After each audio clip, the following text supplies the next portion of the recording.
साहित्य सौरभ इस किताब में इकाई 1 में तीसरी कविता है, कवि नागार्जुन है। जैसे निराला पहला कवि प्रगतिवादी है, उसी रूप में नागार्जुन भी है, एक नई विचारधारा को लेकर बात लिखने वाला है।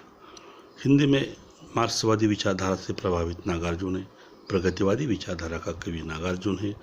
आज उनकी जो कविता है तेरी खोपड़ी के अंदर, कविता का शीर्षक है तेरी खोपड़ी के। तेरी मतलब मनुष्य की, खोपड़ी मतलब बुद्धि है, भेजा है। मनुष्य के अंदर मन में, खोपड़ी में जो विचार है, चाहे वो धार्मिक विचार हो चाहे सामाजिक विचार हो, नागार्जुन ने उसी पर अपनी व्याख्या की है। थोड़ा सा नागार्जुन का परिचय देखिए। नागार्जुन ये उनका उपनाम है, बाबा नागार्जुन कहे जाते। उनका जन्म, नागार्जुन का जन्म 1911 में तिरौनी गांव में हुआ था।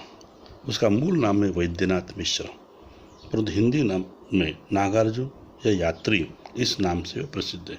यात्री इसलिए कहते हैं क्योंकि वे घुमक्कड़ थे, घूमते रहे, पूरे देश भर में घूमते रहे, समाज की स्थिति को देखा और अपनी रचना में उसे स्पष्ट कर दिया। हिंदी और मैथिली दोनों भाषा में उनका साहित्य है। संस्कृत और पाली में भी कई रचनाएं लिखी है। उनका व्यक्तित्व एक प्रगतिशील रहा है। वे वामपंथी विचारों के, मतलब मार्क्सवादी विचारों के समर्थक है। समाज में व्याप्त शोषण, सामाजिक रीतियाँ, धार्मिक रूढ़ियाँ, संबंधी विचारों का उसने अपना दृष्टिकोण स्पष्ट किया, उसका विरोध भी किया है। कविता में सत्य बोलना यह उनकी आदत है। व्यवस्था को भी उसने ललकारा है। राजनीतिक लोगों को भी फटकारने वाला यह मार्क्सवादी कवि है। हास्य व्यंग के माध्यम से भी वे अपनी बात लगते भी है। इसलिए उनका जो पत्रहीन नग्न गांच नाम का जो मैथिली काव्य संग्रह था, जिसे साहित्य अकादमी का पुरस्कार मिला है, बलचनामा, नई पौध, रचना चाचे, बाबा बटेश्वरनाथ जैसे उनके उपन्यास हैं। युगधरा, प्यासी आंखें, भस्मांकुर, तालाब की मछलियाँ, तुमने कहा था जैसे काव्य संग्रह भी है। एक व्यक्ति एक युग आलोचना है, और यहाँ मेघदूत, गीत गोविंद, विद्यापति के गीत जैसे उनके अनुवाद हैं। ये उनका व्यक्तित्व का हमने संक्षिप्त परिचय देखा। तेरी खोपड़ी के अंदर इस कविता पर भी हम संक्षिप्त भावार्थ के रूप में बात करेंगे और कविता को आगे देखेंगे। तेरी खोपड़ी के अंदर एक कविता है जो हम क्या ऐसे भी तुम क्या, हम क्या ऐसे भी तुम क्या, ये उनका जो काव्य संग्रह है उस काव्य संग्रह से लिए। तेरी खोपड़ी के अंदर में कविता में कवि देश में दिन प्रतिदिन बढ़ने वाले सांप्रदायिक हिंसा, सांप्रदायिक सौहार्द की भावना की कमी को रेखांकित करते हैं। प्रस्तुत कविता का जो नायक है, मूल पात्र है, कलीमुद्दीन है, जिसे कल्लू कहा गया है। वह मुसलमान व्यक्ति है। रोजी रोटी के लिए वो रिक्शा चलाता है, और इस रिक्शा चलाने वाला व्यक्ति जब से सांप्रदायिकता के कारण मुसलमान है, इसलिए उसे रोजी रोटी नहीं मिलती है, भूखमरी की समस्या होती है, और इसलिए वो कलीमुद्दीन अपना नाम बदलता है, अपना पहराव बदलता है, और पहराव बदल कर रिक्शा चलाता है। जब ये पहराव बदलता है, नाम बदलता है, तो उसे रोजी रोटी मिलती है, नहीं तो वह मुसलमान है, इसलिए उसे रिक्शा में कोई बैठता नहीं था। तो धर्म के नाम पर होने वाली यह शोषण की व्यवस्था इस कविता में कवि स्पष्ट करता है कि हे मनुष्य, हे हिंदू, हे मुसलमान, तेरी खोपड़ी के अंदर जो धर्म का जो जहर है, अफीम है, उसे निकलना होगा। कल्लू मुसलमान इसलिए नहीं बल्कि वह एक मनुष्य है, इस दृष्टि से उसे देखना होगा। यह प्रगतिवादी विचारधारा इस कविता में कवि स्पष्ट करता है। कल्लूमुद्दीन कल्लू क्यों बना? उसने अपना पहराव बदलकर भगवी वस्त्र, गेहुए रंग का चोला क्यों पहना? तो सिर्फ रोजी रोटी के लिए, क्योंकि वह स्थान है कि जहाँ हिंदुओं का प्रभाव है। एक तीर्थ क्षेत्र की कथा इसमें कवि ने दी है, और वह तीर्थ क्षेत्र जो है, वह तीर्थ क्षेत्र में आने वाले जो लोग हिंदू है, और हिंदू होने के कारण लोग उसी गाड़ी में उसी यात्रा कर लेते हैं जो गंगा के तट पर का है। उत्तर प्रदेश के गंगा के तट पर मेरठ नाम का गांव है, जहां लाखों लोग इकट्ठा होते हैं। मेले में यात्री मेले में लोग आते हैं, और जहां हिंदू है उसे लोग अपना यात्री बनाते हैं, रिक्शा के रूप में भी।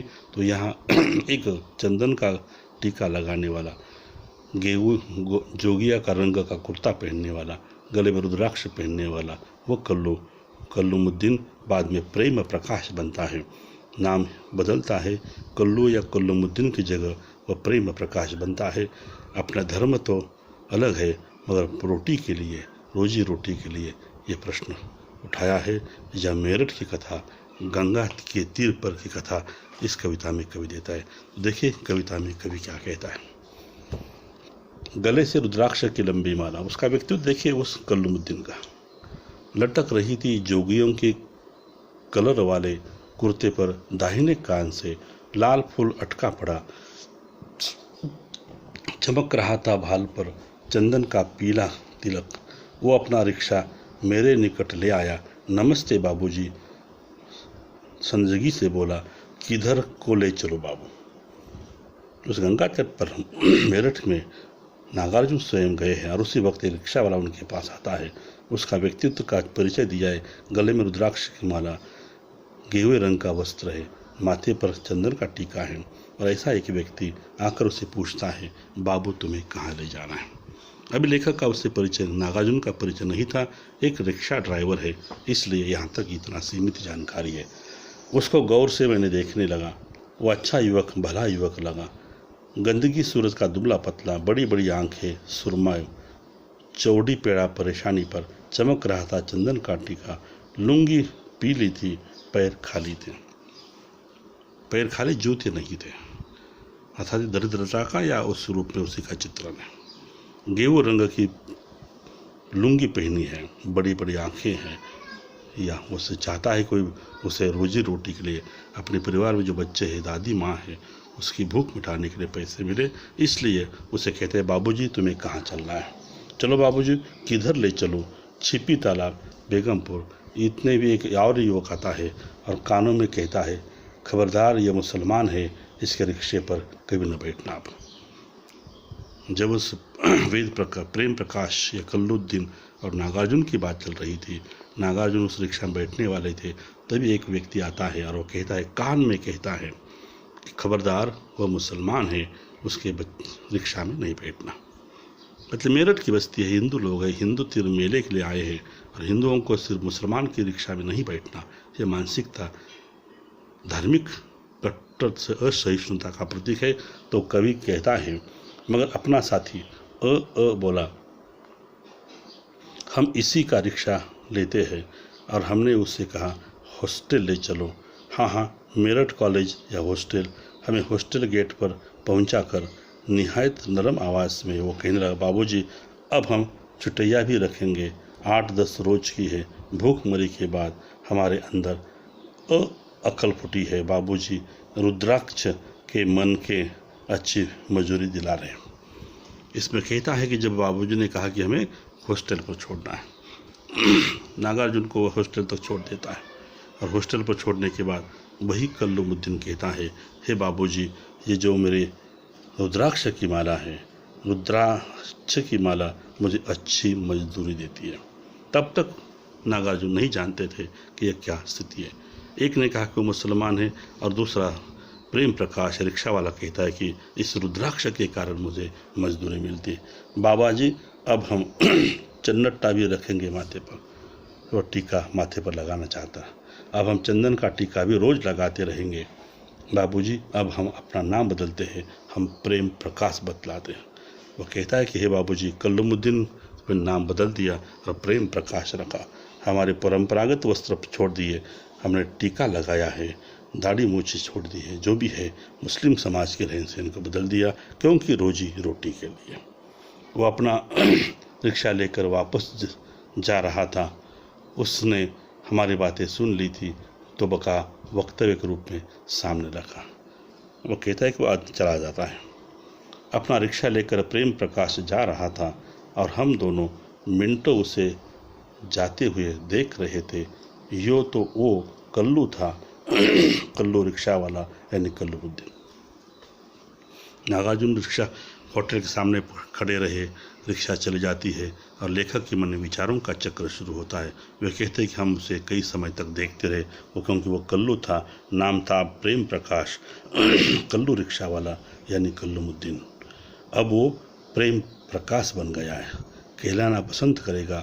कल्लूमुद्दीन तो भूख की मुट्ठी में खाक हो गया।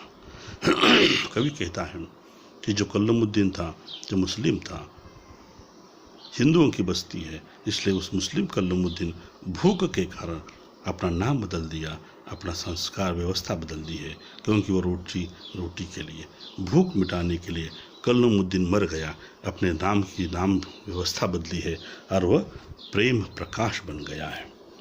जियो बेटा, तो कवि कहता है जियो बेटा प्रेम प्रकाश, हाँ हाँ चोटी जरूर रख लो, हाँ पूर्णमासी के दिन गढ़ की गंगा में डूब कर आना, हाँ हाँ तेरे यही लिबास, तेरे यही रोजी रोटी देगा। सच बेटा प्रेम प्रकाश, तूने मेरा दिल जीत लिया, लेकिन तू अब इतना तो जरूर करना, मुझे उस नाले के करीब ले चलना कभी, उस नाले के करीब जहाँ कभी कल्लू का कुनबा है। नागार्जुन ने कहा कि ठीक है हे प्रेम प्रकाश, तुम्हें यह पहराव अच्छा लगता है, चंदन का टीका लगाइए, परंतु कभी कभी एक बार उस गंगा जी में भी स्नान करके आइए। धार्मिक धारणा थी, लोग समझे तुम भी उस रूप में काम करता है। तेरा लिबास, तेरा यह पहराव तुझे रोटी देगा, रोजी रोटी देगा, परंतु आज तुमने मेरा दिल जीत लिया, क्योंकि तेरे मन में न हिंदू है न मुसलमान है, बल्कि मैं एक यात्री हूँ। और अपनी बात आपने मेरे सामने स्पष्ट रखी है। तो नागार्जुन कहते हैं कि अब हे प्रेम प्रकाश, मुझे उस नाले के पार एक कल्लू की बस्ती है, कल्लू का मोहल्ला है, उस कल्लू या कल्लूमुद्दीन के मोहल्ले में मुझे जाना है, क्योंकि वहाँ उस कल्लूमुद्दीन का परिवार देखना है। इसलिए क्यों कहता है कल्लू का कुनबा रहता है, उसकी बूढ़ी दादी के पास, बीमार अब्बाजान के पास बैठकर चाय पीऊँगा, कभी कल्लू के नन्हे मुन्ने बच्चों को मैं सुलाऊँगा। तो कहता है कि उसके परिवार में स्थिति देखिए, बूढ़े दादी है, अब्बाजान है जो बीमार है, बच्चे हैं, 2 बच्चे भी हैं, वे भूख से भी तड़पते हैं। तो कवि कहता है कि उस कल्लू के वहाँ जाकर उसकी जो स्थिति है उसे देखना है। गरीबी है, मतलब इसी कारण वह धर्म के नाम पर होने वाले शोषण व्यवस्था पर वह प्रहार करता है। हम कहते हैं और तेरा सिर मेरे अंदर से गुरेल की आवाज़ आई, बुढ़े आज इलाज करवा लो तेरी खोपड़ी के अंदर। तो कवि कहता है कि मेरी जो खोपड़ी थी, मेरी जो मस्तिष्क था, कवि का मन था, जो विचार प्रगतिशील विचारधारा का मन था, धर्म की रूढ़ी परंपरा को ठुकराने वाला विचार था, वह जाग उठता है और नागार्जुन से कहता है कि हे नागार्जुन, हे बाबा नागार्जुन, हे मार्क्सवादी कवि, हे प्रगतिशील कवि, तुम जागो और तेरी खोपड़ी के अंदर जो धर्म का, समाज के खोपड़ी के अंदर जो धर्म का अहंभाव है, झूठे धर्म की जो व्यवस्था है, विचारधारा है, उसे ठुकरा दो और नई व्यवस्था, एक प्रेम प्रकाश की व्यवस्था लोगों के सामने प्रस्तुत करो। लोग प्रेम प्रकाश दे, अपना प्रकाश प्रेम का दे, सभी को रोजी रोटी मिले। यह धर्म विचार यहाँ रखा है। धर्म के नाम पर होने वाले शोषण को भी यहाँ स्पष्ट किया है।